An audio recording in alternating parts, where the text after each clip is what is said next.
अब देखो, human reproduction यानी मानव जनन, ह्यूमन रिप्रोडक्शन।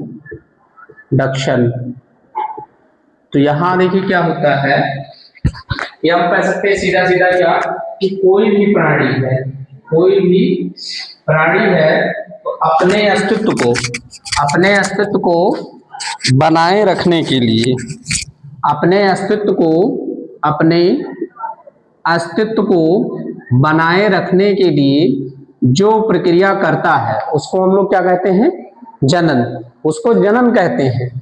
कोई भी प्राणी है या जंतु है या वनस्पति है, कुछ भी है, अगर वो अपने अस्तित्व बनाए रखने के लिए जो प्रक्रिया अपनाता है उस प्रक्रिया को क्या बोला जाता है, जनन। और मानव में यह क्रिया क्या कहलाती है, मानव जनन। मतलब वह प्रक्रिया, अगर इसका डेफिनेशन लिखना है तो हम लिख सकते हैं कि वह प्रक्रिया जिसके द्वारा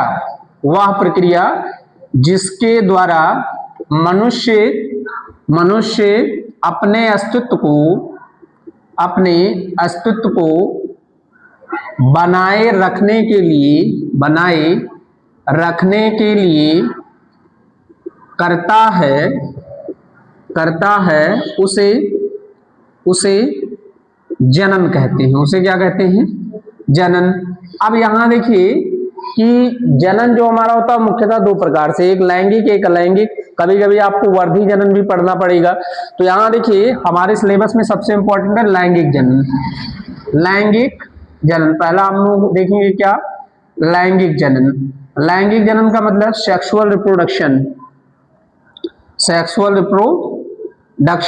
तो यहां देखिए इसमें क्या पढ़ना है, देखिए लैंगिक जनन कहते किसे हैं, तो ऐसा जनन जिसमें नर और मादा, ऐसा जनन जिसमें नर व मादा दोनों भाग लेते हैं, इस प्रकार के जनन को हम लोग क्या कहते हैं, लैंगिक जनन कहते हैं। यानी जिसमें नर और मादा दोनों भाग लेते हैं, ऐसे, या हम ऐसे इसका डेफिनेशन अगर लिखें तो हम लिख सकते हैं कि ऐसा जनन जिसमें नर व मादा दोनों प्राणी भाग लेते हैं, उसे लैंगिक जनन कहते हैं। उसे लैंगिक जनन कहते हैं। अब देखिए कि नर भी भाग ले रहा है, मादा भी, तो नर में पाए जाने वाले अंग को नर जनन अंग कहेंगे और मादा में पाए जाने वाले अंग को मादा जनन। यानी हम इसमें कह सकते हैं कि मानव जनन के मुख्यतः दो भाग होते हैं। मुख्यतः कितने भाग होते हैं, दो भाग होते हैं। दो में मुख्य रूप से पहला क्या है, नर जनन तंत्र, और दूसरा क्या है, मादा जनन तंत्र। इसका मतलब कि वह कौन कौन से अंग नर में है जो जनन में भाग लेते हैं, और वह कौन कौन से अंग हैं जो मादा में है वो जनन में भाग लेते हैं। तो जो नर में जनन में भाग लेने वाले अंग हैं उनको हम नर जनन तंत्र के अंतर्गत रखते हैं। मादा में वह अंग जो जनन में भाग लेता है उसे मादा जनन तंत्र के अंतर्गत रखा जाता है। अब हम लोगों को पढ़ना है नर जनन तंत्र। ठीक है, क्या पढ़ना है, नर जनन तंत्र। तो देखिए इसमें नर जनन तंत्र में क्या देखेंगे, नर जनन तंत्र में देखिए पहले इसका हम लोग स्ट्रक्चर बनाएंगे। अब देखो यहां पे क्या होता है कि ये हमारा क्या है, मानव नर जनन तंत्र। अब देखिए मानव नर जनन तंत्र में मुख्यतः दो वृषण होते हैं। कितने वृषण, दो वृषण होते हैं। वृषण, ये भी वृषण है और एक वृषण ये, तो टोटल कितने वृषण, दो। दोनों वृषण जो होते हैं वो वृषण कोश में उपस्थित होते हैं। वृषण कोश, स्क्रोटम सैक, इंग्लिश में इसको क्या बोला जाता है, स्क्रोटम सैक, और इसको हम लोग बोलते हैं क्या, टेस्टिस। उसके बाद हमारा जो वृषण होता है, वृषण आगे जुड़ा होता है अधिवृषण से, इससे अधिवृषण, और अधिवृषण जो होती है वो आगे शुक्र वाहिनी से जुड़ी होती है, और शुक्र वाहिनी आगे जाकर के शुक्राशय में खुलता है, और शुक्राशय आगे जाकर के अस्खलन नलिका में, ये वाली नलिका क्या, अस्खलन नलिका, अस्खलन, अस्खलन, ये हमारा क्या है, अस्खलन, अस्खलन नलिका। और उसके बाद ये है प्रोस्टेट ग्रंथि, प्रोस्टेट ग्रंथि। और ये है क्या, काउपर्स, काउपर्स ग्रंथि। ठीक है, आप देखो ये स्ट्रक्चर हुआ, ये हो गया हमारा क्या, मूत्राशय, ये होता है क्या, मूत्र मार्ग, मूत्र मार्ग, और ये होता है हमारा क्या, पेनिस, शिश्न, पेनिस। अब देखिए इसमें सबका काम क्या है, देखिए टेस्टिस है, तो टेस्टिस मुख्य रूप से क्या करता है कि टेस्टिस में शुक्राणुओं का निर्माण होता है, वृषण में शुक्राणुओं का निर्माण होता है, मुख्य रूप से वृषण में शुक्राणु का निर्माण होता है।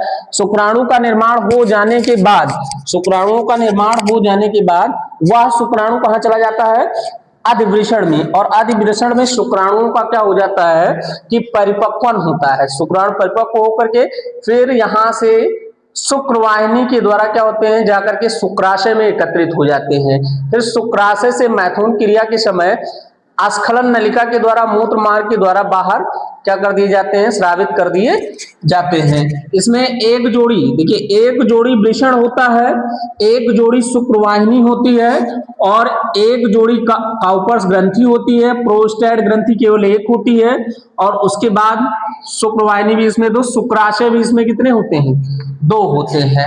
ठीक, अब उसके बाद देखिए इसको अगर आपको बनाना है तो बना लीजिए, नहीं कापी में तो बनाए होंगे, कोई मतलब है नहीं। फिर उसके बाद देखिए हमारा क्या है कि इसमें एक एक पार्ट का वर्क हो गया। फिर आप इसमें देखिए क्या कर सकते हैं, इसमें एक पॉइंट होता है कि शुक्राणु जनन, कभी कभी एक नंबर में पूछ लिया जाता है कि शुक्राणु जनन क्या है। अब देखिए एक और इंपॉर्टेंट है, इसमें नोट चाहे नोट करके लिख लेंगे, क्या कि जो हमारा क्या होता है, वृषण होता है, वृषण, वृषण, वृषण मुख्य रूप से शुक्राणु का निर्माण करता है, किसका, शुक्राणु का निर्माण करता है। और इसके साथ साथ या टेस्टोस्टेरोन, टेस्टोस्टेरोन हार्मोन को स्रावित करता है, टेस्टोस्टेरोन हार्मोन को स्रावित करता है, जो कि यहां से एक नंबर में पूछा जाता है कि टेस्टोस्टेरोन कहां से स्रावित होता है, तो टेस्टोस्टेरोन वृषण के द्वारा स्रावित होता है। उसके बाद देखिए कि टेस्टोस्टेरोन जो कि इसका काम क्या है, तो ये नर में द्वितीयक लैंगिक लक्षण, जैसे दाढ़ी मूंछ का आना, आवाज का भारी होना आदि लक्षणों का विकास करता है, आदि लक्षणों का क्या करता है, विकास करता है। अब देखिए कभी कभी पेपर में आपसे पूछ लिया जाता है शुक्राणु की संरचना बनाइए, तो हमें पता है ना शुक्राणु की संरचना, तो देखिए शुक्राणु की संरचना कुछ इस प्रकार से होती है। शुक्राणु या हमारे पास ऐसे देखिए,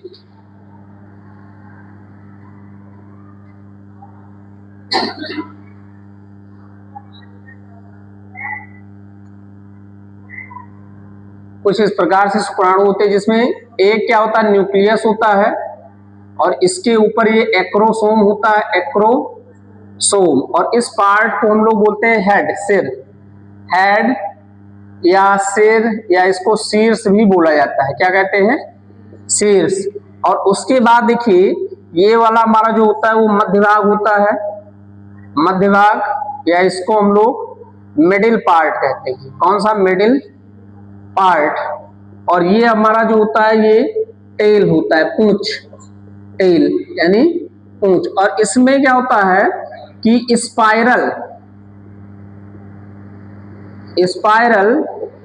माइटोकॉन्ड्रिया पाई जाती है। इसमें स्पाइरल माइटोकॉन्ड्रिया पाई जाती है, माइटोकॉन्ड्रिया पाई जाती है। अब देखिए, और इसमें जो न्यूक्लियस होता है वो कैसा होता है, अगुणित होता है, मतलब कि उसमें गुणसूत्रों की संख्या आधी होती है। जैसे मनुष्य में गुणसूत्रों की संख्या 46 होती है, लेकिन शुक्राणुओं में गुणसूत्रों की संख्या 46 के बजाय अगुणित मतलब कि 23 होती है, 23 गुणसूत्र होते हैं। अब होता क्या है कि शुक्राणु में क्या होता है, चलन क्षमता पाई जाती है, मतलब शुक्राणु एक स्थान से दूसरे स्थान तक आ जा सकता है।